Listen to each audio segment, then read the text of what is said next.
જય શ્રી કૃષ્ણ. કેમ છો બધા? આજે આપણે બનાવીશું બજારમાં મળે તેવું ઘટ્ટ દહીં.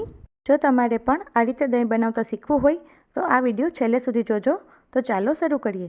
એના માટે આપણે 2 ચમચી પાણી લઈ લઈશું. હવે તેમાં દૂધ નાખીશું.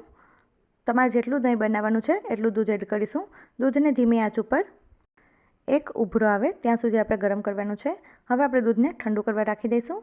હવે એક વાટકીમાં 1 થી 1.5 ચમચી જેટલું મોળું દહીં લેવાનું છે. દહીંમાં 1 ચમચી જેટલું પાણી નાખી અને સરસ એવું ફેટી લેવાનું છે. તમે જોઈ શકો છો. હવે આપણે દૂધને હુંફાળું રહે ત્યાં સુધી જ ઠંડુ કરવાનું છે. હવે જે વાસણમાં આપણે દહીં બનાવવાનું છે તે વાસણમાં દૂધ લઈ લેશું.